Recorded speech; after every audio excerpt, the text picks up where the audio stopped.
Hello out there to all the Demon fans and all the fans of the Binman preview podcast. I'm Binman.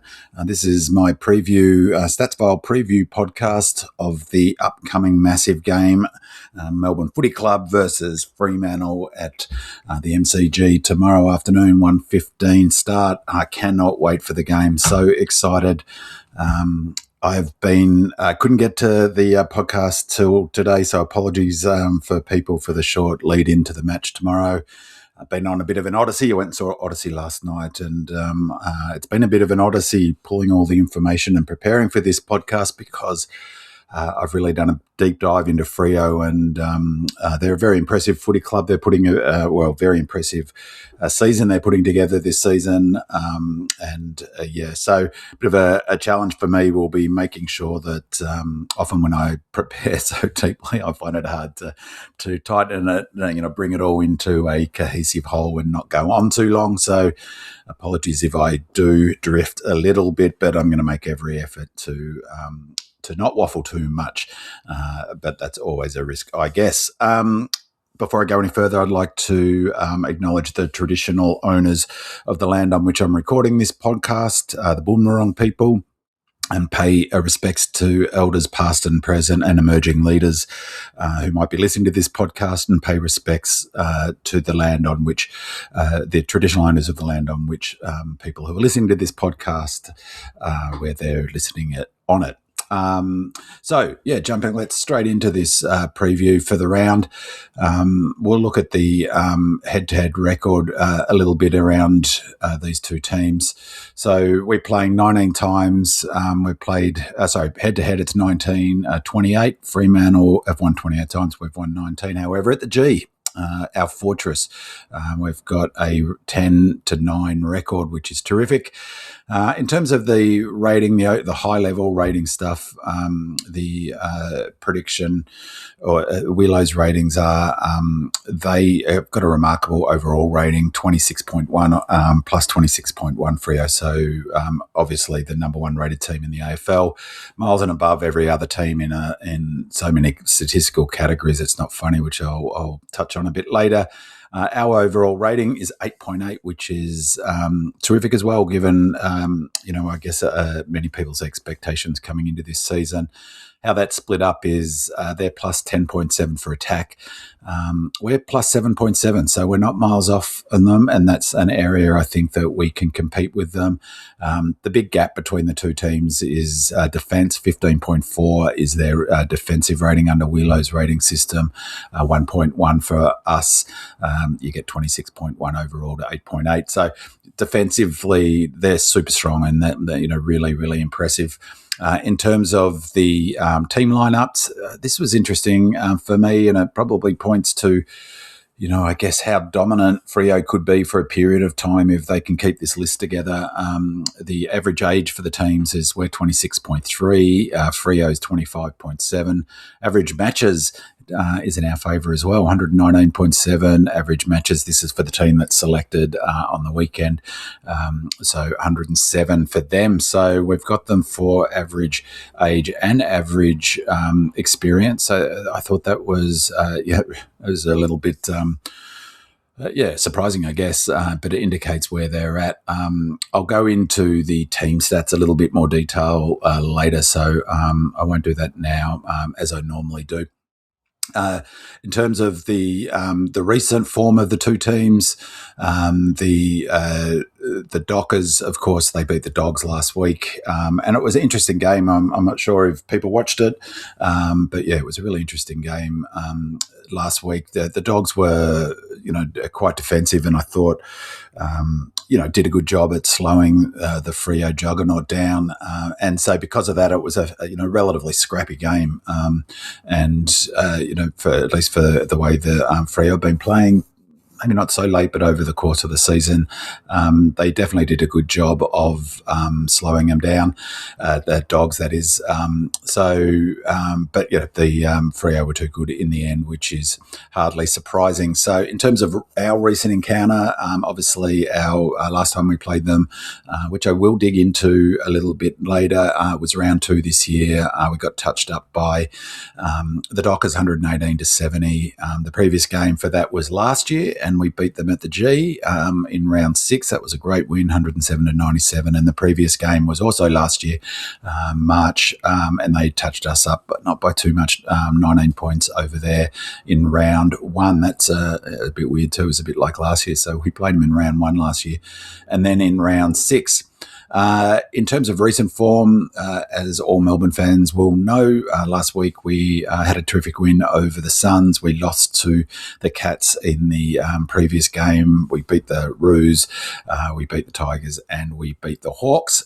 Their last, when I say they, Freo's last 5 games are the aforementioned victory over over the Dogs, and it was only 78 points to 41. And interesting because it wasn't particularly, the conditions from memory were okay. I don't think I'm misremembering that. The Western Bulldogs did a lot right in terms of slowing the transition down, but ultimately one of the strengths of Freo's and one of the strengths of ours, and I think that Longmuir and King have a really similar philosophy about footy, is it's becoming increasingly important being able to put goals on the board in bursts and really make sure that you can take advantage when you get momentum. And they did that really well and busted the game open in the end. Freo to run away to a 37-point win. Prior to that, they smashed the Eagles. Excuse me. They beat Port Adelaide. That was a terrific performance by Port Adelaide over there at Optus Oval. They beat one of their competitors that was pumped up as one of the big games of the season, but geez, they demolished the Swans on their home deck, 111-73. They had 15-21, so they had 36 scoring shots in that game to 23, so 13 more scoring shots. The Swans just completely dismantled them. They were super impressive. And the previous game was they got beaten. So I think only their second loss, is that right? Their second loss to the Giants. So they're obviously number 1 on the hit parade on the ladder. Remarkably, 3 games ago, they can't lose that position, which is incredible. It's one of the most dominant seasons for, God knows how long, right up there with the Bombers that year. They went through almost undefeated, and the Saints, the year they lost in that heartbreaker in the grand final, I think they were 20-2 that year or something. So they've won 18, lost to number 1 on the ladder. We're 6 on the ladder. Awesome. We keep winning. We keep that top 6 position. It's a bit uncomfortable, some of the analysis and preview of this game that I've been talking about. This is important for us for our top 4 chances. I don't think there's much chance we'll finish top 4. But I guess if we win all the games, the last 3 games, and the cards fall our way, maybe there's a chance. But for me, as I've talked about all season, top 6 is absolutely critical. I really don't think teams are going to make much impact on the finals if they don't finish top 6. We've won 13 times. We've had 7 losses. A fantastic season so far for us. And King has, he's just done brilliantly, hasn't he? So, and just looking at the last 5 games for us, this reads for interesting in terms of some of the stats from the last 5 games. One of the interesting things for that is our average points for in our last 5 games is 107.8. This is only 98.4. Now, it's interesting because for them, it's a bit, when a team's so dominant, I do think it's a challenge for them to get up every week, and particularly one that can't get knocked off the top perch, the top of the ladder, so they're guaranteed a home final. And I'll touch on that when I talk that issue, when I talk a little bit later about my predictions for this game or how I hope it pans out, I guess. In the last 5 games, our average points against is 90.6. So even though, and another thing I'll touch on, is the points we're giving up on turnover, which there was a big discussion on Demonland about on the back of some comments made by Daniel Hoyne, how much points we could give up on turnover. We're only in our last 5 games, we're only averaging 90.6 against, so that's not horrific there, but just sort of demonstrating their defensive strengths. They're 68 points against. Average winning margin for us is 26.5 in the last 5 games, 43.3 for them. Averaging losing margins almost the same, 20 to 21. And I thought this was interesting again. It sort of shows that how we like to play is high scoring, but the risk reward, it means that the total match points are going to be higher, and they've got a little bit more defensively sort of rigorous in the last little bit, so that's reflected in the average total match points over the last 5 games, 198.4 to us and 166.4 to them. So, yeah, that's a bit of the summary of what's happened recently in terms of the injury front. Freo basically haven't had any injuries this season. It's been remarkable. They've had one of the most remarkable runs with injury of recent years. It's a bit similar, actually, to the Swans 2 seasons ago when they were all but unbeatable. Similarly unbeatable as the Dockers are this year.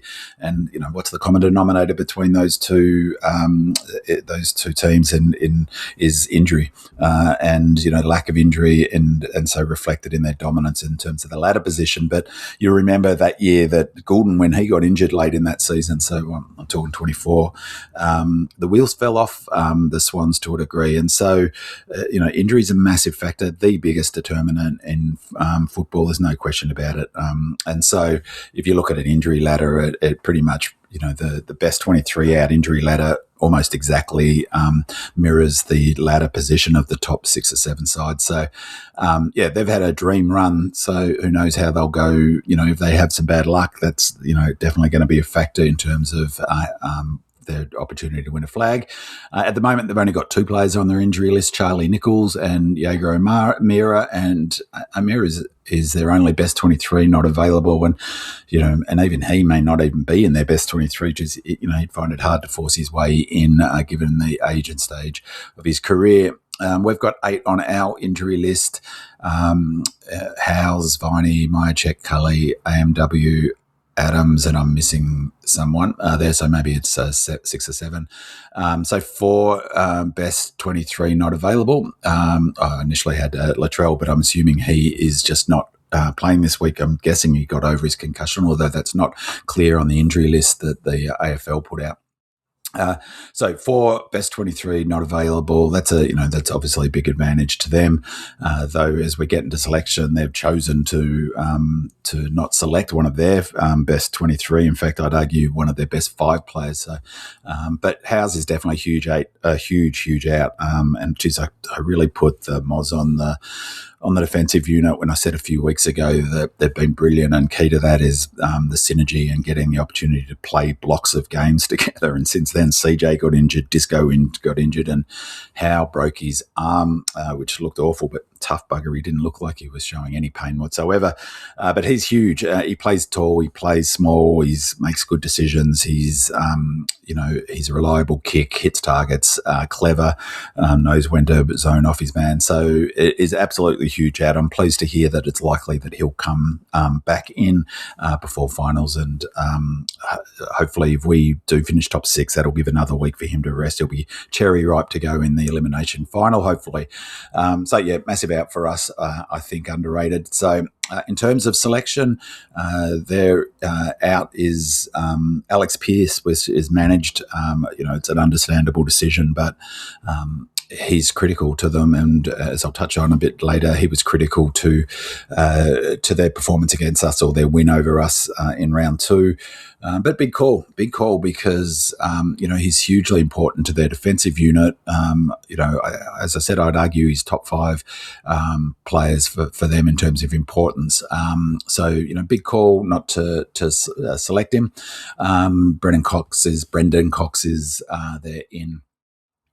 Out in terms of for us, Howes comes out with that injury. Cross has been omitted. I thought Latrell would come in, but he hasn't. So hopefully his concussion, he's over his concussion, and it's simply that they chose not to select him. But I thought they'd bring him in for his run.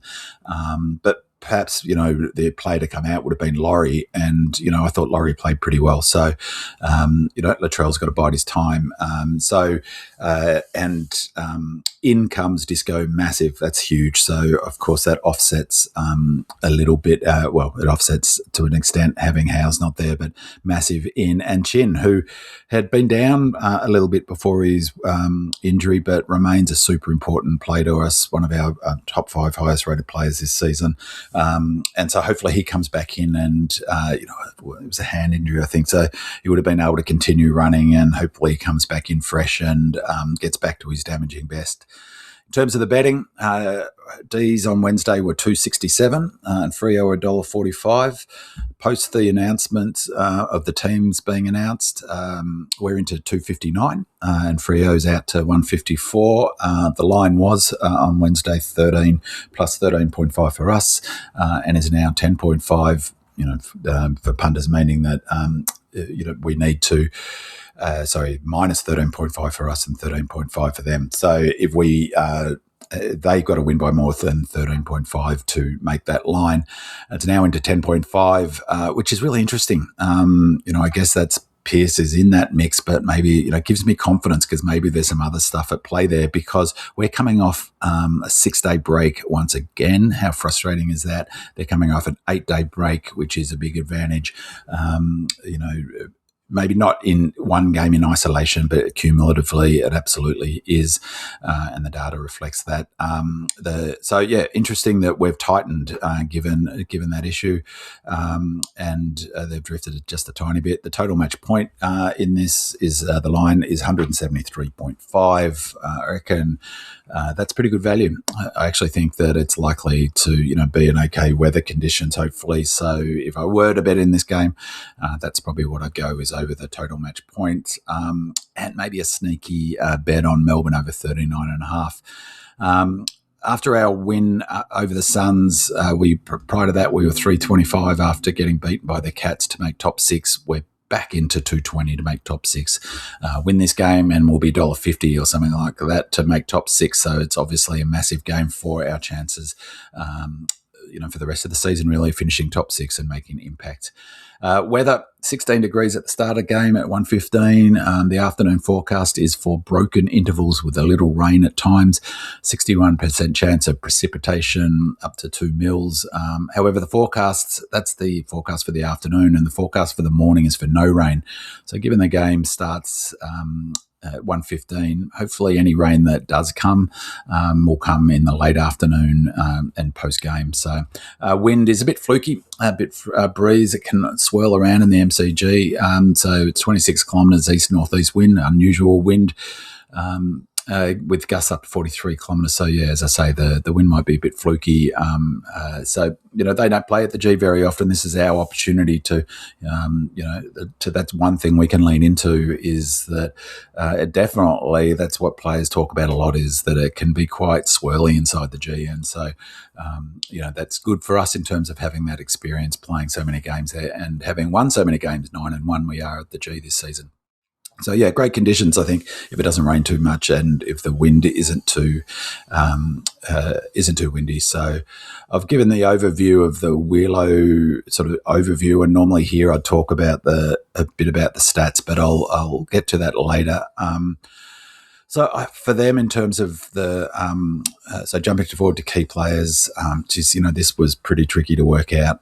Key players. So for me, the key Freo players, I think, in this game are Sarong, Brayshaw, Jackson, Tracy and Bolton, with apologies to Cox, Jay Amos and Hayden Young and Oscar McDonald.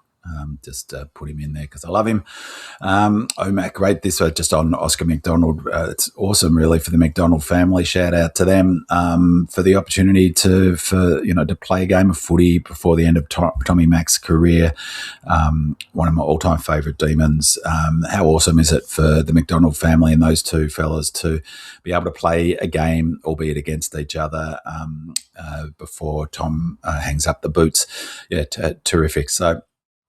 In terms of, those I could have picked other players too, but their list is formidable, and they've, as I said before, they've been blessed with their injury. So they've been, not only does that mean they've so often got their best 23 on the park, that the team plays together and can develop synergy. And so that, that's massive, I think, particularly for something I'll touch on at length a bit later around defending turnover in your defensive systems, because synergy is the critical aspect of that, but also just how, things like ball movement and systems and structures. So Sarong, I think he's he's a talisman. He's an awesome player, and he's just really fundamental to all aspects of the game, but in particularly winning clearances. He's number one for the Dockers for clearances per game.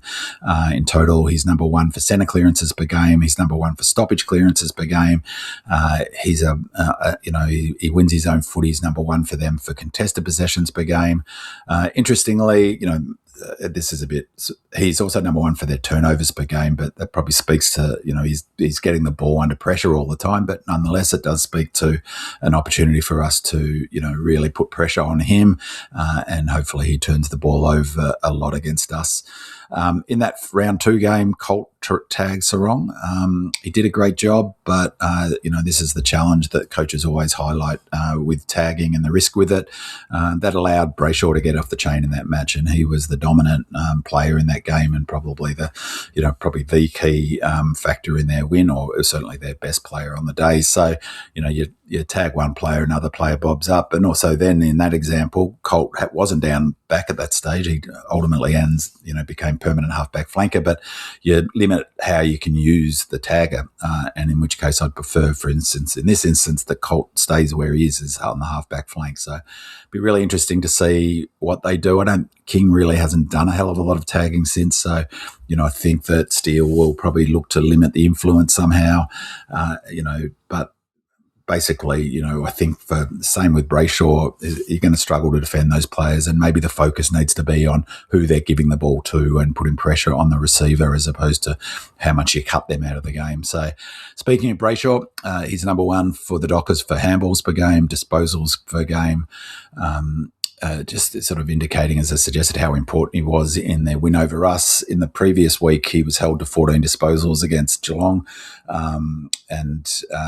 So 14 for the match. But against us, he had 14 disposals in the first quarter alone in round 2. Nuts. He finished with 39 disposals for that game. His most since round 23, 2024. Massive factor in how well they played that day. And as I'll touch on a bit later, Freo killed us in that game on turnover, and Brayshaw was key to their transition in that game and key to taking advantage of winning the footy back off us. He had a massive 23 handball receives and 32 uncontested possessions in that game in round 2. Obviously, Jackson's key. He's brilliant this year. He's their highest rated player, which is crazy, really. So number one for the Dockers for unsurprisingly hit-outs per game, but number one also for score involvements per game. Sort of highlighting, I guess, how well he uses the ball, how much he gets involved in using the footy. Just a sort of terrific all-round skilled player. They call him the unicorn. I did hear a good joke. One of the commentators, there seems to be multiple unicorns in the AFL, which is a bit of a misnomer. Because I thought you could only have one unicorn, and he's the one. So he's also number one for clangers per game. Now, similarly, he gets a lot of his Sarong. He gets a lot of his possessions under pressure. So that's probably not that sort of surprising that he would be high up on clangers per game. But nonetheless, creates another opportunity for us to put pressure on him to create turnovers the other way. And his battle will be with Maxi. And I'm sure that the commentators will say at some stage will be the defining battle of the game. You'd think, head to head, really, how mouthwatering is that opportunity. So Tracy is obviously going to be key. Unlike other forwards, I've talked about forwards often being key forwards being a key, obviously, but more, when like Gunston, for instance, and what's his name, Neil for the Cats. sort of more as a symptom in the sense that when teams get on top, they benefit. But Tracy's the sort of player in the sort of form he is who can impose himself on a game, even when the ball movement isn't as good as it might otherwise be. So, he's number one for the Dockers for goals per game, not surprisingly, nearly 2 per game, 2.5 goals per game, and contested marks per game, nearly 2 per game. And sort of making my point a bit and evidencing how important he is to them, and how he can inject himself into the game. As I noted before, Freo really struggled to get going, get their ball movement game going against a really gritty defensive Dogs team last week. And Tracy was a real difference maker in that game. He kicked 3-2 from the 3-2, 20 points in total from 12 kicks. He had 6 contested possessions, 4 marks inside 50, and 6 score involvements. Was the deciding player in that contest. Super impressive, as I say. Performance given their ball movement and transition wasn't as electric, nearly as electric as it normally is. The next one, Bolton, fantastic player to watch. He's playing a lot more time on ball this season. He really hurts teams with his possessions, high impact player. He's number one for the Dockers for goal assists per game. He's averaging nearly 2.5 goals per game. So really important that we minimise his impact. Don't let him get out into space if possible. Obviously get some frontal pressure for him.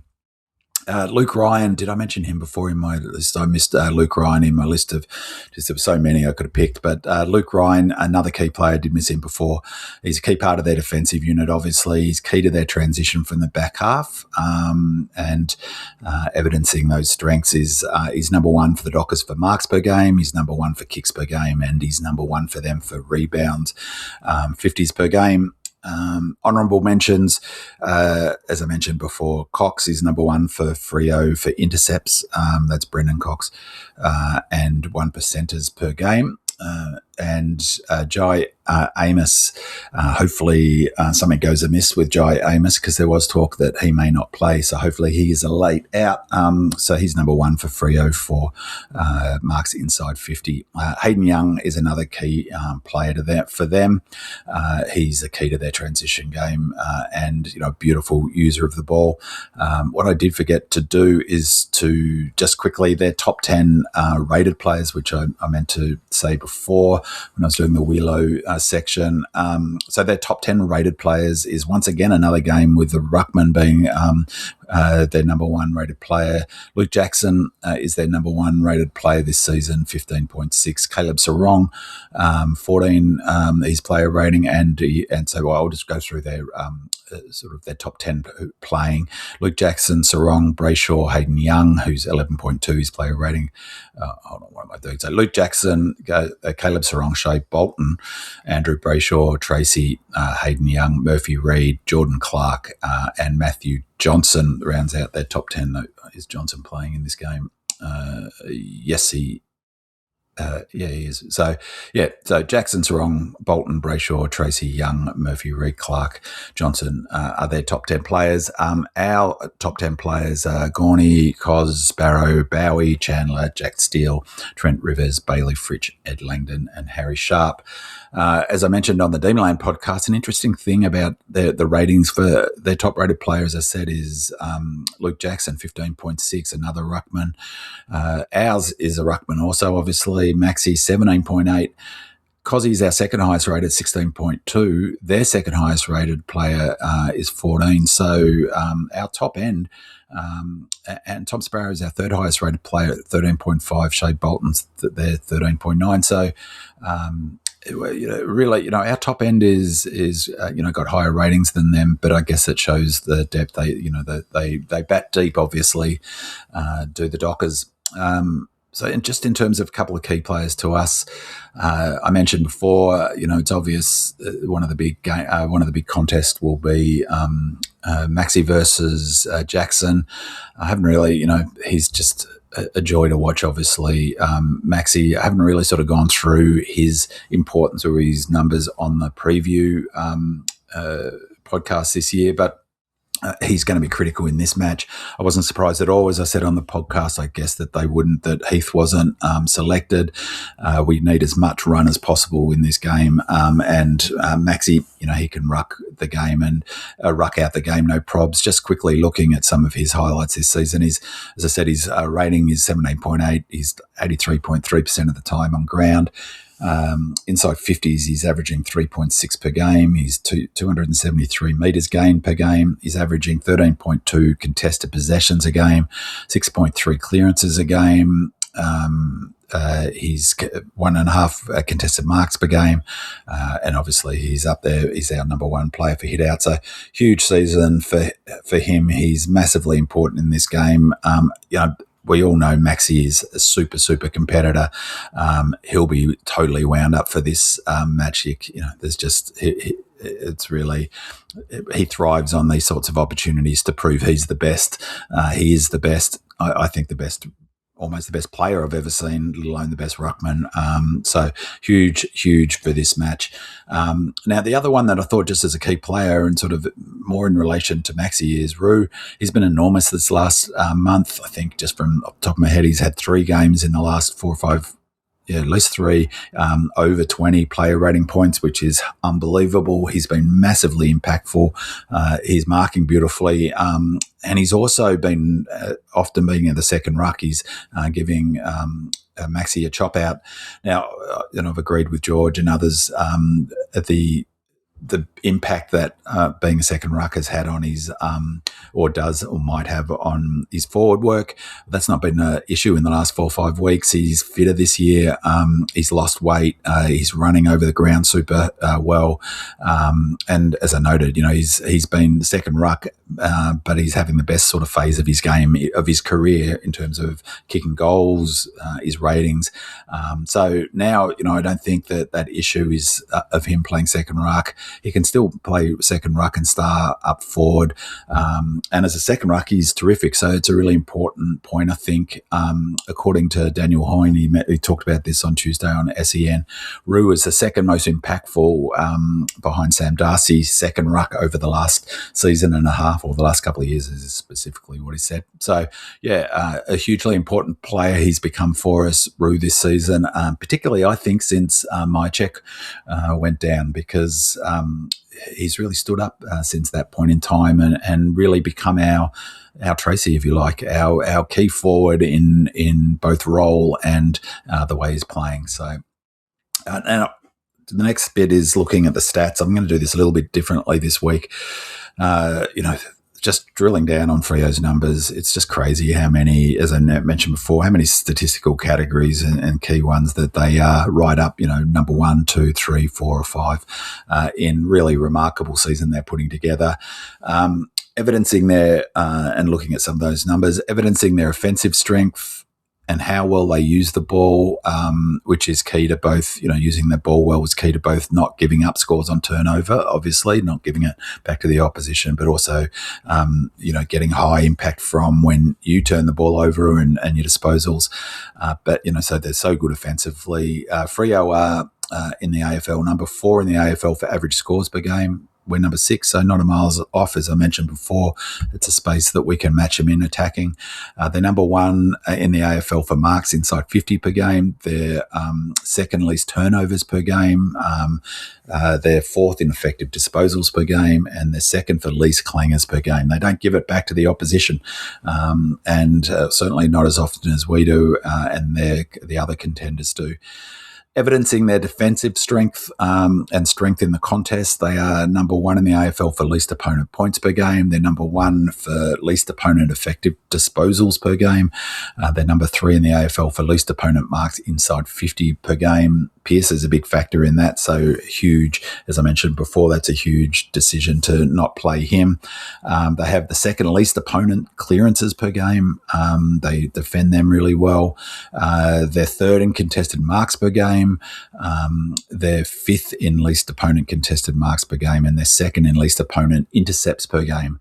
And they're also number 1 in the AFL for score involvements per game, least opponent handballs per game, least opponent disposals per game, least opponent inside 50s per game, and least opponent meters per game. So, super impressive. In terms of their low rankings, they don't have that many.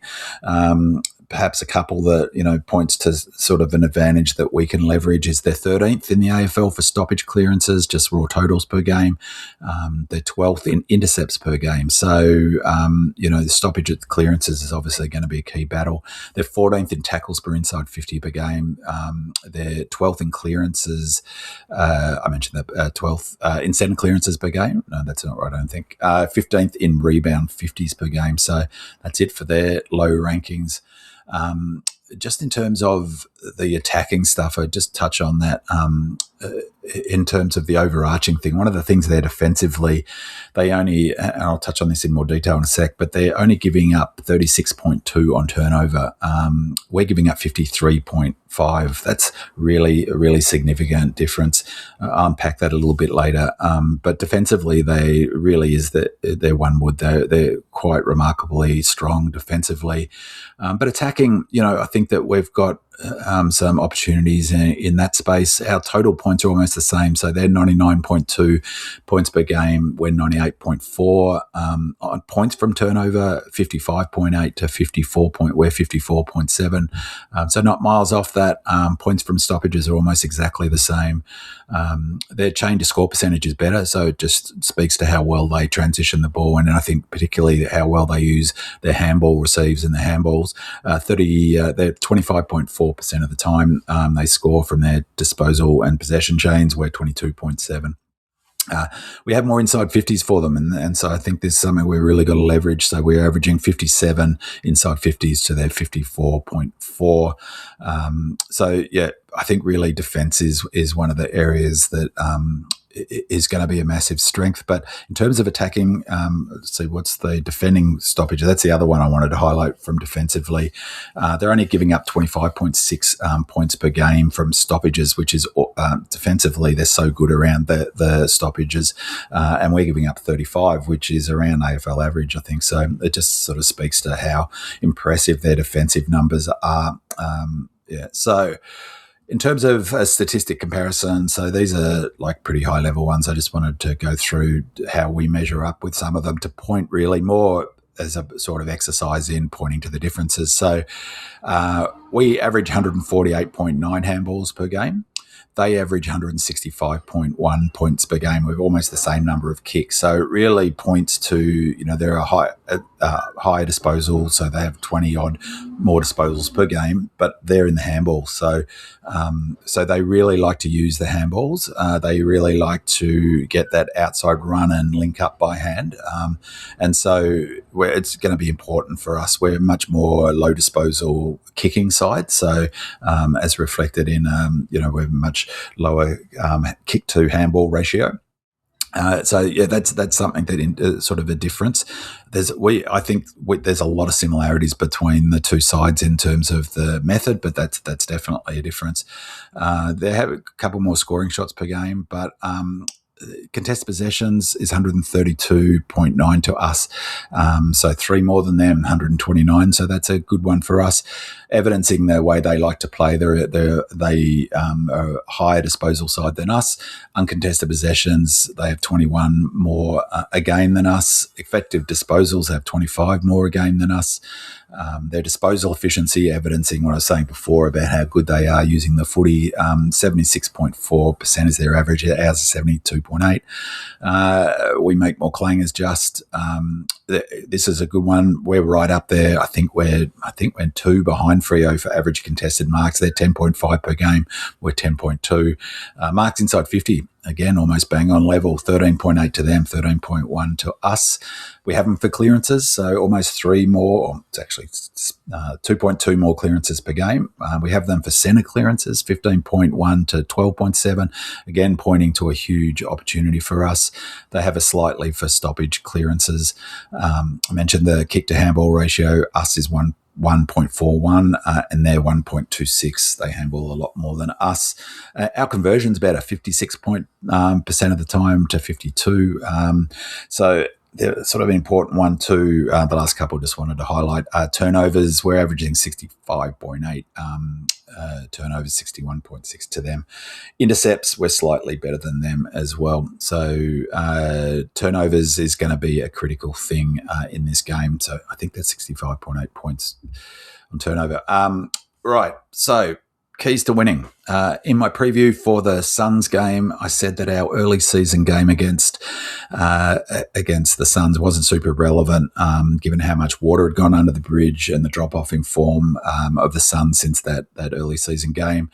But this week, I think our round 2 loss against the Dockers is super instructive and definitely worth drilling down on in terms of informing the thinking on what the keys to winning on Saturday. So I'm going to do that a little bit. Look at our last game. It was obviously at Optus Oval. They kicked 7-16, 118 to 70. Fremantle's goal kickers were Tracy, kicked 4, Dudley kicked 3, Bolton 2, Reed 2, Brayshaw, Jackson, Johnson, Sarong, Switkowski and Voss. Sharpie kicked 3 for us, Chandler kicked 2, Frida 2, Langdon 2, Myercheck, Cosy Pickett and Sparrow. This is an excerpt from the AFL.com match report for that game. Fremantle showed its fast side, its tough side, and an ability to score heavily when it had momentum in a 48-point win against Melbourne at Optus Stadium that signalled its intention to run and stun in 2026, which is played out. That's exactly how the season's played out for them. Against a Demons team that unveiled its own attacking style in round 1 against the Saints, the Dockers produced a high-octane performance under lights that left their opponents scrambling, opening their account with a 7-16, 118 to 10, 70 win. They floored Stephen King's team with a 7-goal opening quarter and then broke the game wide open in a devastating 7-goal third term as their fleet of runners and small forwards took over the game. Challenged this season to capitalise on momentum. They did maximum damage in their 2 main bursts and never left the door ajar for Melbourne, albeit conceding 4 goals in the final term when the sting was out of the game. Josh Tracy was outstanding in attack, booting a game-high 4 goals, while star midfielder Andrew Brayshaw bounced back from a disappointing season opener to play a pivotal role with 39 disposals and 10 score involvements.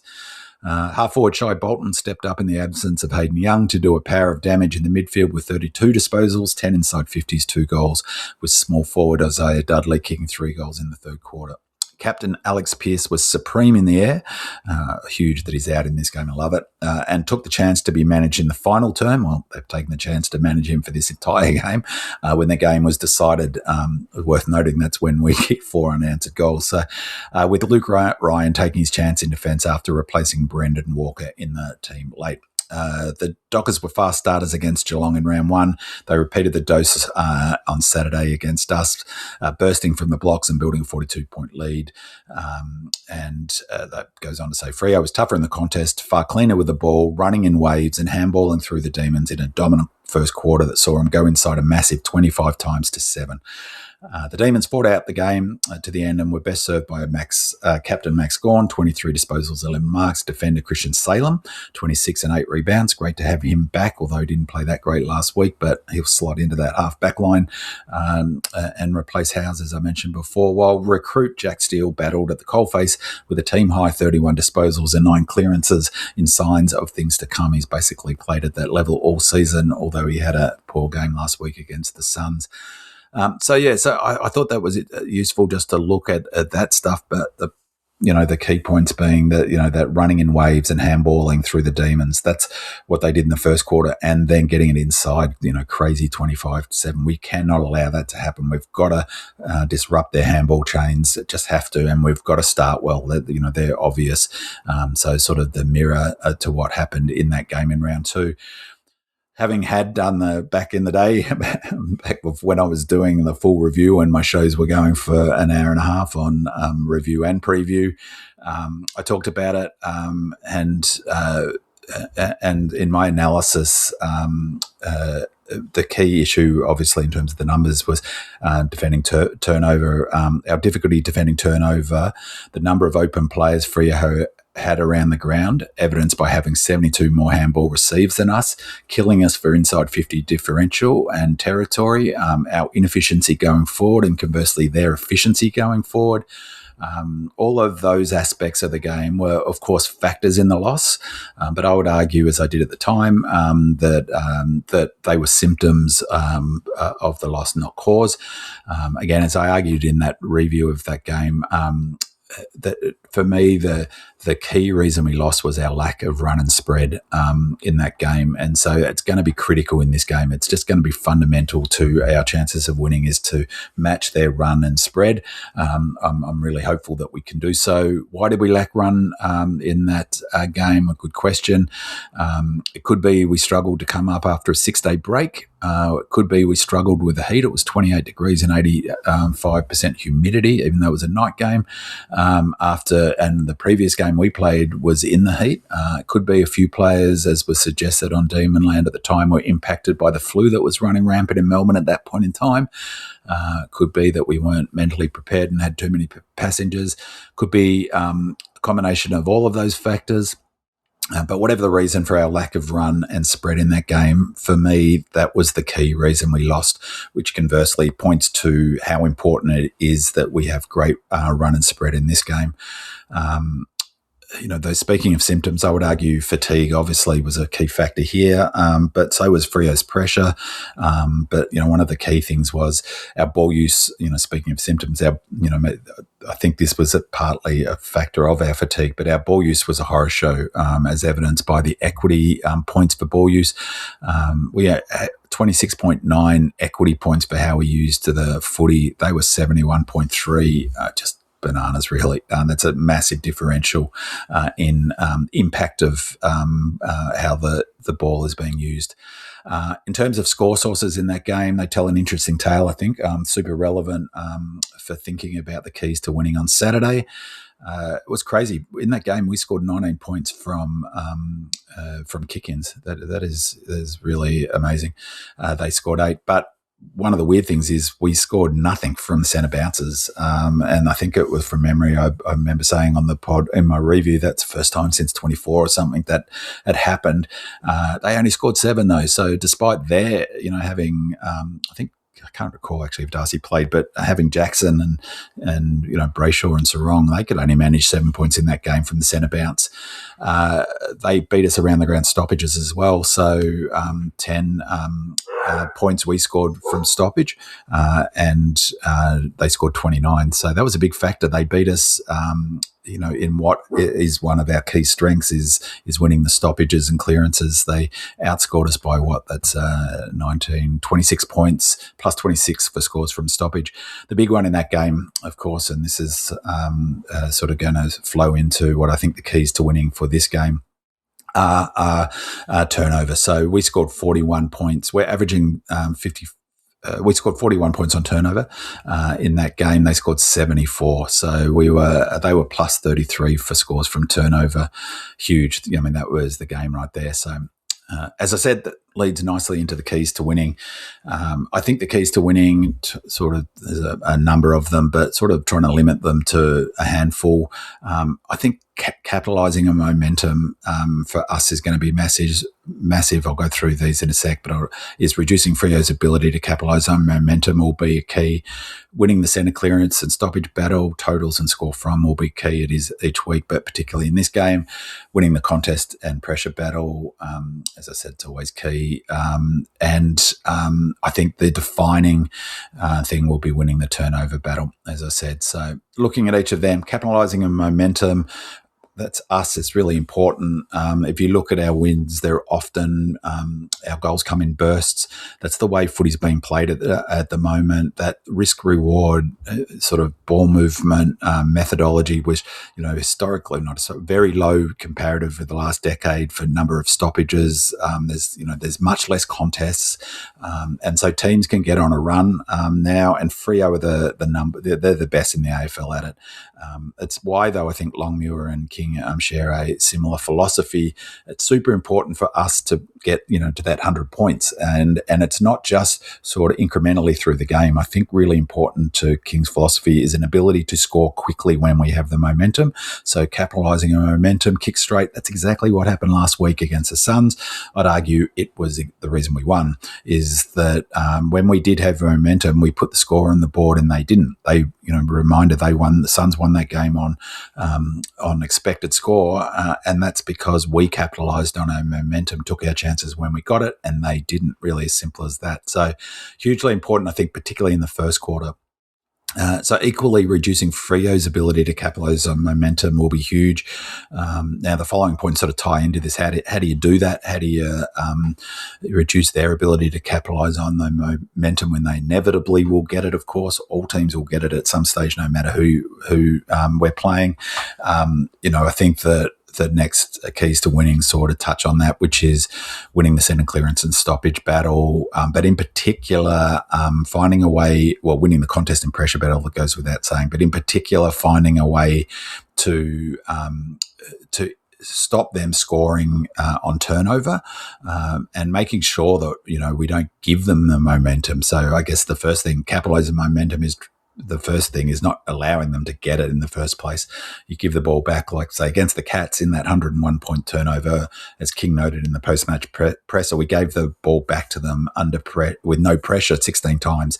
That's the best way to give the opposition the momentum, is give them easy turnovers in their forward half particularly. So for me, that's going to be really important, us capitalising on momentum, and the reducing Frio's, what basically in simple terms, how much they score when they do get a run on, when they do get momentum.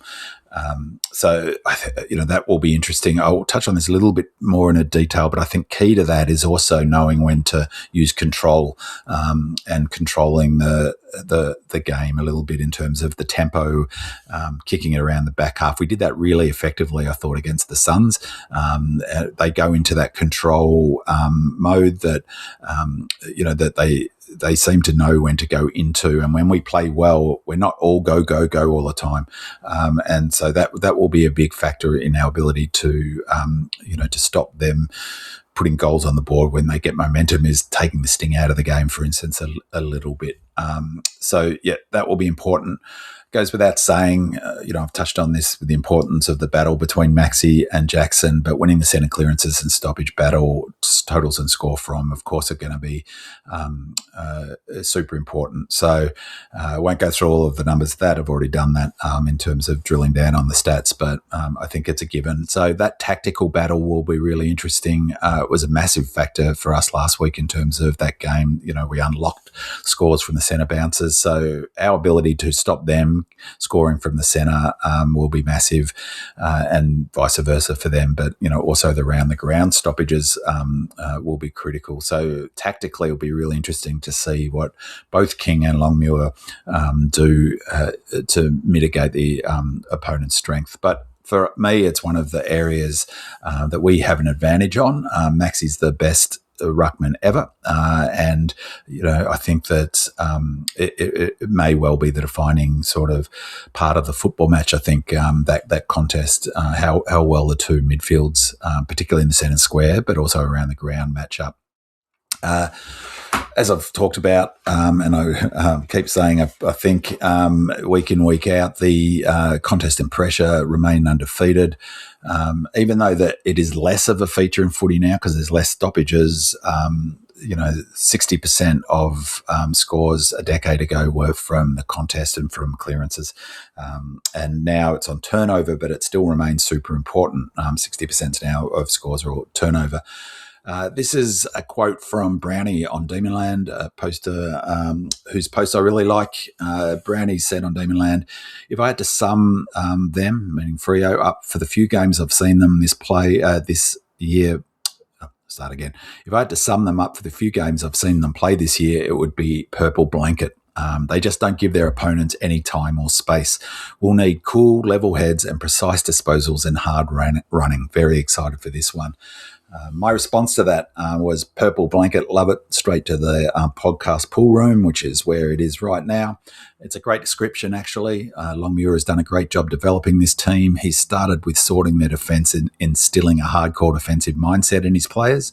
Once that was established, he has added layers to their game and has continued to do so even this season. For example, Freo have gone from mid-table for their ball movement at the halfway mark of the season to top three now. And ball movements measure all those transition stats that I've sometimes spoken to, D50 to scores from defensive half, scores from D50, defensive half to forward half percentage, those numbers. They're just mid-table for them, handball metres gained, but now they're in top three in all of them. I actually think it's a useful lens, the idea of focusing initially on defence and then building those other layers the way they've done at Freo. It's a useful lens through which to look at our development, in particular the need to improve how well we defend turnover.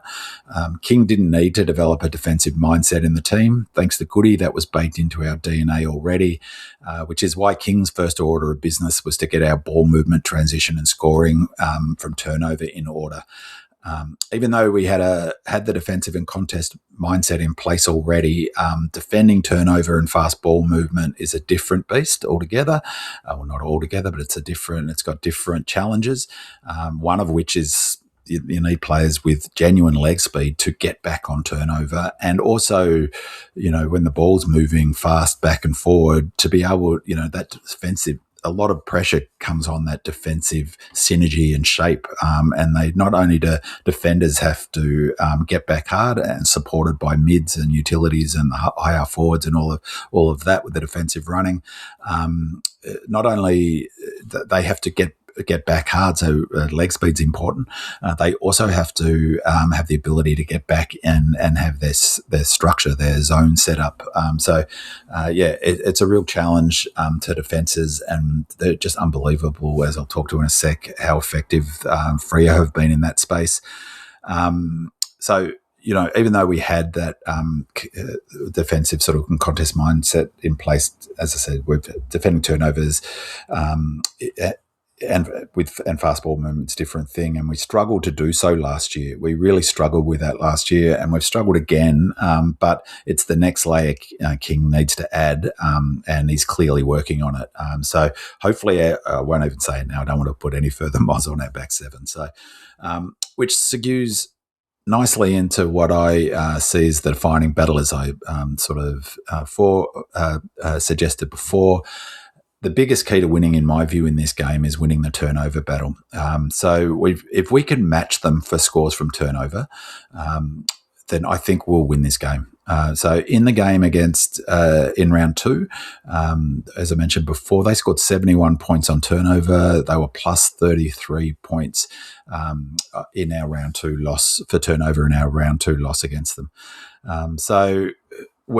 To match them on turnover, it's going to be teams will always score on turnover. To match them, we obviously need to score on turnover. That's given.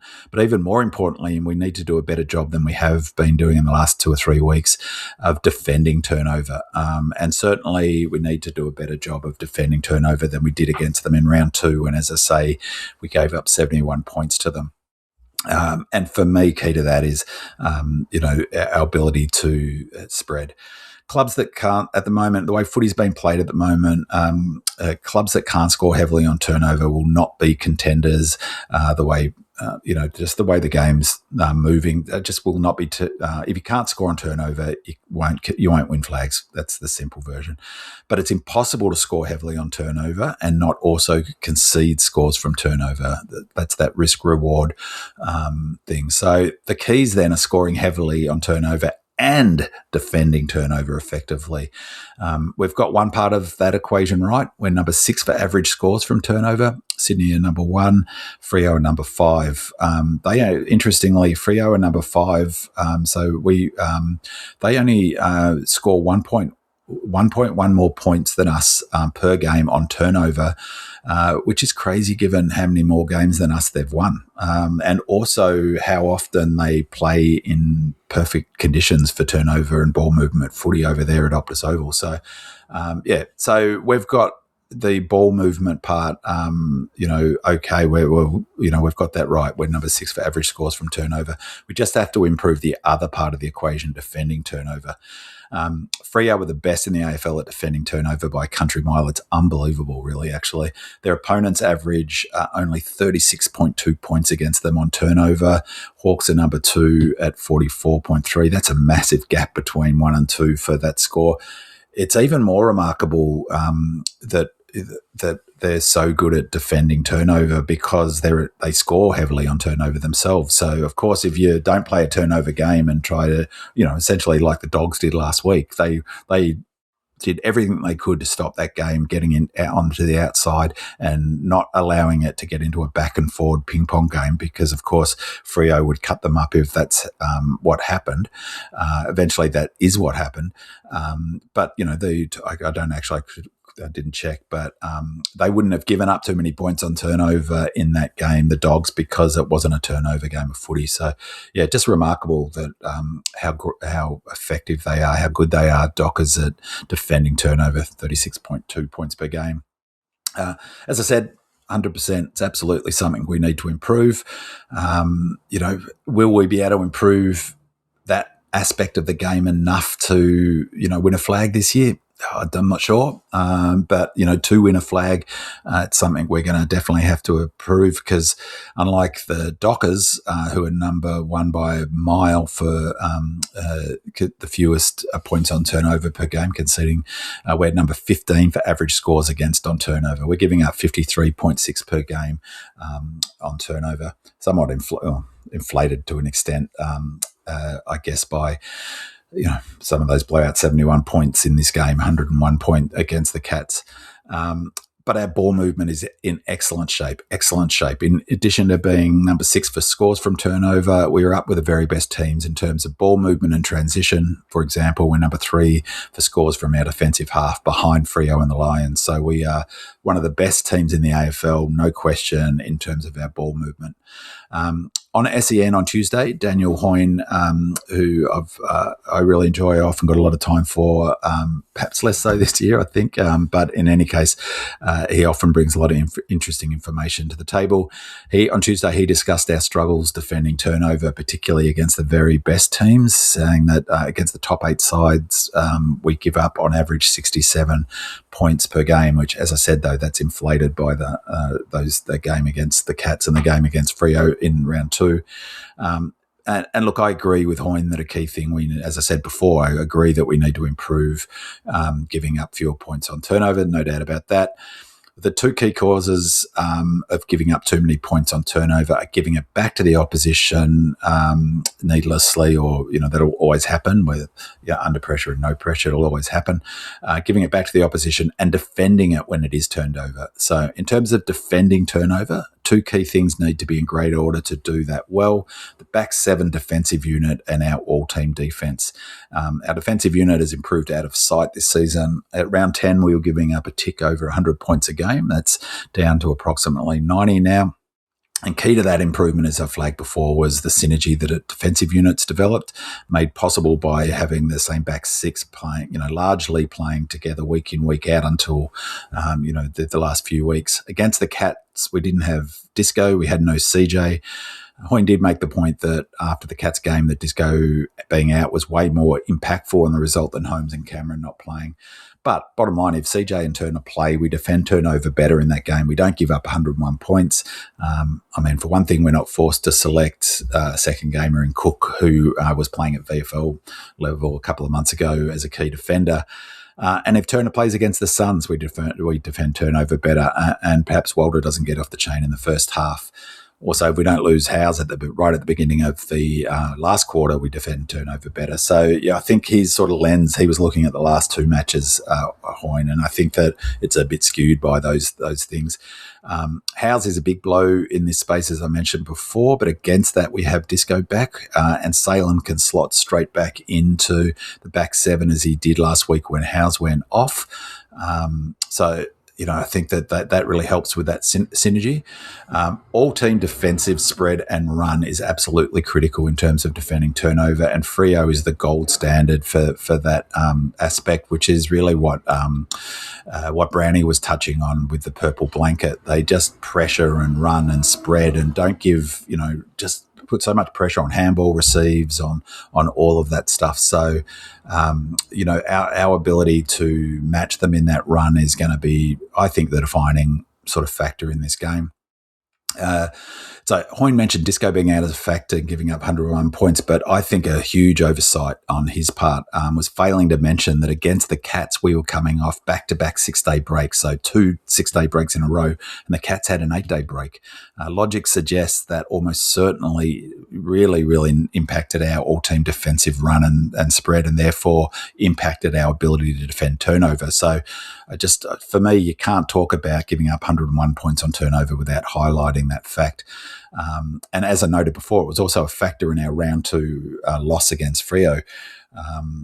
So, hopefully it's not such a factor this week, but it's just crazy. It's like, you try not to get frustrated, but it is frustrating because remarkably, we're playing yet another game off a 6-day break coming up against Freo. Even more remarkably, something that I hadn't jerried until preparing today's podcast, we have to play the best team in the competition, Freo, twice this season, and both games, including this one, obviously, we've had a 6-day break. And even more remarkably and just so infuriatingly, and both games, they have had bigger breaks. So in round 2, they had a 7-day break to our 6-day break. And infuriating, I can't believe it.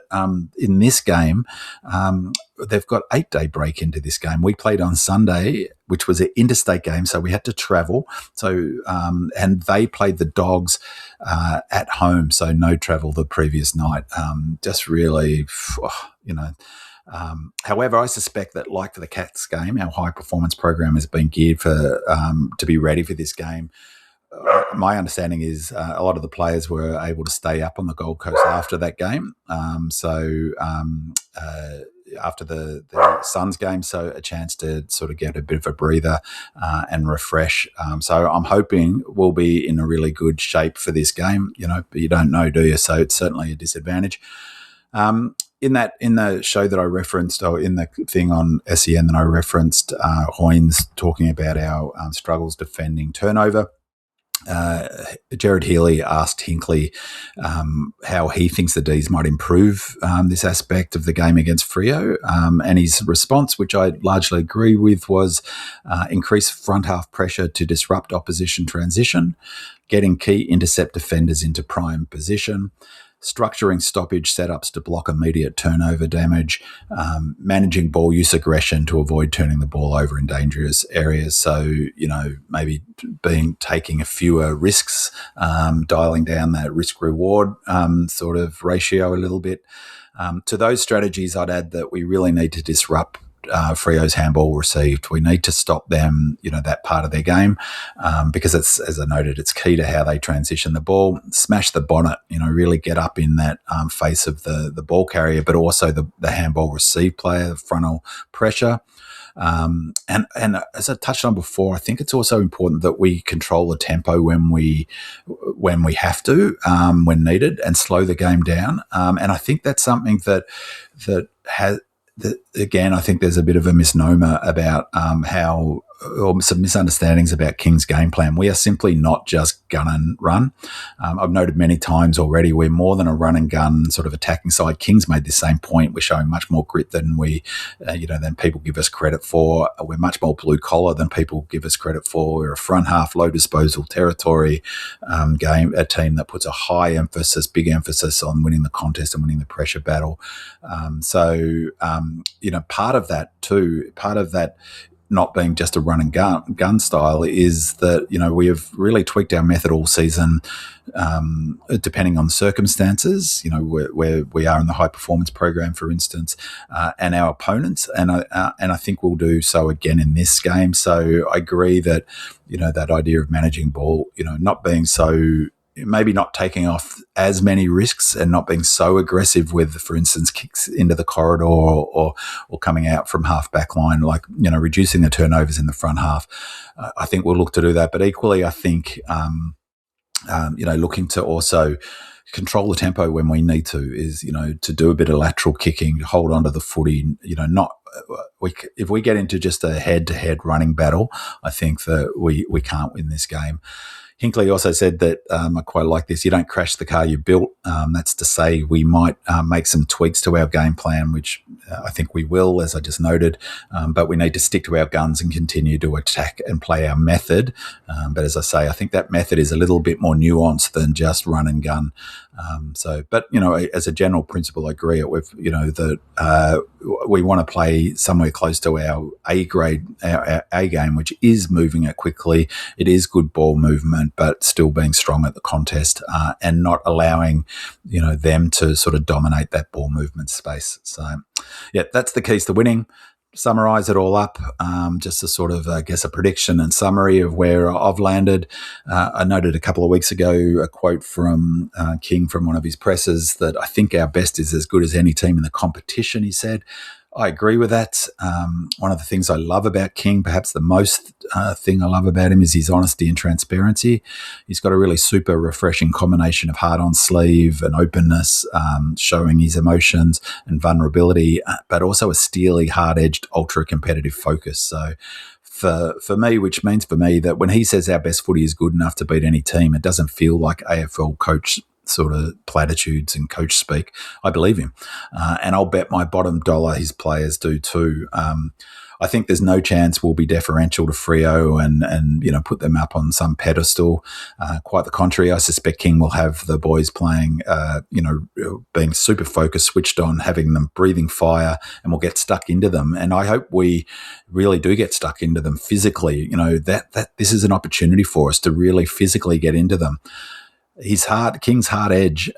He's not some new age. He's got that combination of new age, sort of like he's a man's man in one sense, and I think I love the fact that he shows his vulnerability and emotion. He's a really good role model for particularly his young charges, his young players. But his hard edge he's not beyond reminding them how Voss ridiculed Pets the last time we played them. And so, with that rubbing of the hair and all of the sort of the mock tears and stuff. And so, I really hope we physically just really get into them. Starting, I think the key will be starting well. That will obviously be key. That sort of goes without saying, I guess. I think King will also fully lean into the idea that Freo are coming across to our patch. They're playing at our fortress. We've played 10 times this year. We've only lost one game. We should have beaten the Cats. We should be 10 for 10. So this is our home ground. I can't wait. 115, Red Sharon, MCG.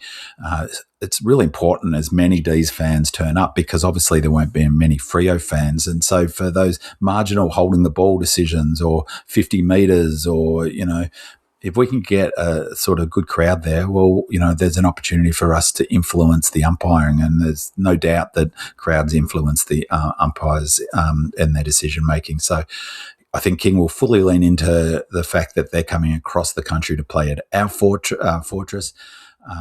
I've said before, it's insane how many categories Freo are number 1, 2, 3, or top 5 in.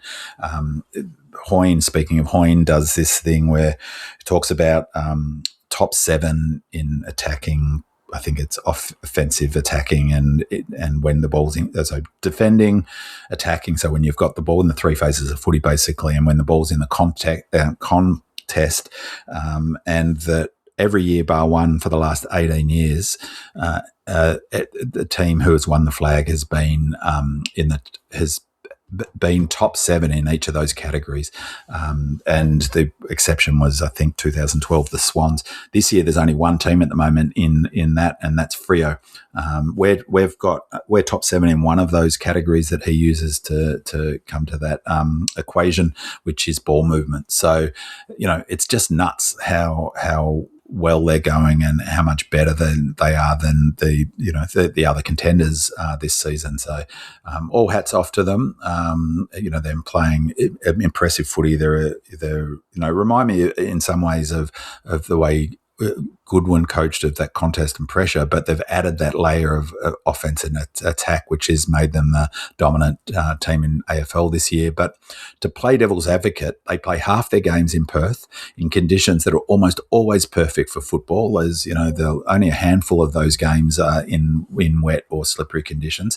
They play on a beautiful, huge ground, which lends itself to ball movement and spread, which suits their athletic profile. Obviously, they've built that for that reason, presumably.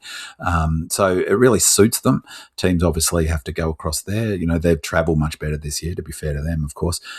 But, you know, given that half their games that are Optus Oval, that can't help but pad their stats. And that's particularly the case for all the stats relating to ball movement. You know, the ball movement stats have become really one of the most important indicators of likely success with the way the game's being played. And all of their ball movement numbers are off the charts. Or getting better. So, you know, they're not number one. We've got better ball movements and stuff. That's something they've improved. But, you know, playing on Optus Oval really, I think, pads them out. But on Saturday, I think potentially we have a real edge in the sort of subconscious psychological space, because what do Freo have to play for? If this was a must-win game for them, there's no chance. There's just zero chance they manage Pearce. I mean, he might be carrying niggles and all power to them. You know, I'd probably advocate to be resting or managing a player as important as him as well, given you don't, you can't be knocked off your top ladder. But, you know, if this was a must-win game, they don't manage Pearce. He's their leader in name and in deed, and he's key to their defensive robustness. So you select him for sure, but you know they can rest him because they've got top spots sewn up.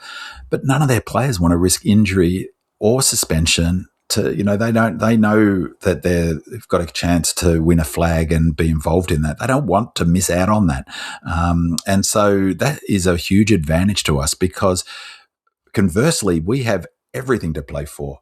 This is like a season-defining game in the same way the Cats was, and you could see how furious King was after the game, Cats game. He expected us to win that game, and I think we should have won that game, even with the 6-day break. I think they planned to win it, which just gives me confidence for this game as well, that they will have planned the high performance to be up for it. This is huge for us. If we win this game, as I say, we've got everything to play for. Top 6, a week's break if we get top 6, a home elimination final. It's a season-defining game. We've got, some good experience back with Salo. We've got Disco back. We've got Chin back. We've got Maxi playing the best football of his career. We've got Roo. In the last 4 or 5 weeks, probably only Tracy would be sort of a better key forward. So huge game for us. I just think on that space, and maybe that's reflected in the betting, is, at this elite level, the level that they play at, they talk about it all the time, is it's in the margins. The difference between winning and losing is in the margins. And part of that is the psychology. I think that athletically we can match them. Well, not quite. They're a brilliant running side, brilliant athletically, fantastic profile. But that psychological stuff, I think we've got an edge in. So, for instance, if we get stuck into Vice, will he want to get suspended?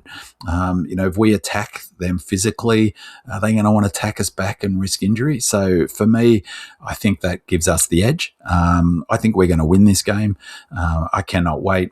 D's by 27 points is my prediction. Get along to the game, support the boys, and we'll review the game Monday night on the Demon Land podcast with George and Andy, who hopefully will be back from his illness-related missing last week's show, and I will also be back next week to preview our next game against Port Adelaide the following weekend.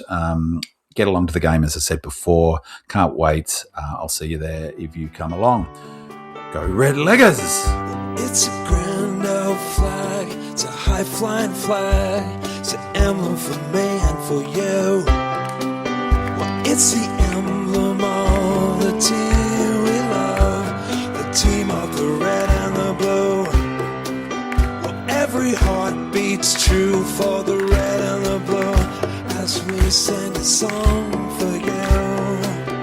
Should old acquaintance be forgot, keep your eye on the red and the blue. Where the team played fine in the year 39. We're the team that no one can lick. And you'll find us there after the final bell with the spirit of 1926. Every heart beats true for the red and the blue as we sing this song to you. Should old acquaintance be forgot, keep your eyes